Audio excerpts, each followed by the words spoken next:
শুভ সন্ধ্যা বন্ধুরা। আজকে সন্ধেবেলায় সুন্দর করে ঠাকুরের জায়গাটা সাজানো হয়ে গেছে। আর 29 তারিখ 8:18-তে ঠিক প্রদীপ জ্বালানোর কথা বলা হয়েছিল, সেটাও আমি আজকে জ্বালিয়েছি।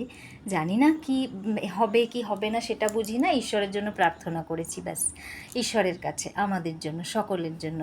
এবার দেখো, তোমাদের আসল যে জিনিসটা আমি দেখাতে চলেছি সেটা, আমি একটু বারান্দায় এসেছি। আর বারান্দায় এসে আমাদের গাছে জুঁই ফুলের গাছে কুঁড়ি ফুটেছে আর বেল ফুলের গাছে কুঁড়ি ফুটেছে। আশা করি যদি একটু বড় হয়ে যায় অন্নপূর্ণা পুজোয় যাতে আমি দিতে পারি। আর নিজের গাছের ফুল দিতে তো খুব মজা হয়। এর আগে অনেকবার পুজো হয়েছে যখন আমি ফুল দিতে পেরেছি ঠাকুরকে, তো সেই জন্য মনটা খুব ভালো লাগে যখন নিজের গাছের ফুল দেওয়া যায়। তাছাড়া তো আমরা এমনি সবাই পুজোর জন্য মানে ফুল কিনে এনে দিতেই পারি আর কি, কিন্তু তবুও একটু আনন্দ। তা যাই হোক, ফুলটা খুব সুন্দর কুঁড়ি হয়েছে আর আশাও রাখছি যদি ফুলটা ফোটে। তো সন্ধেবেলা একটু তোমাদের দেখাচ্ছি, দেখো কুঁড়িগুলো কী সুন্দর ফুটেছে।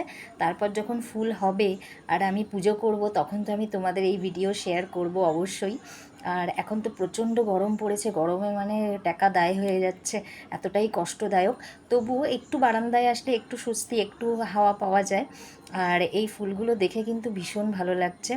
আর মানে বিকেলটা একটু মন ভরে যায় বারান্দায় এলে।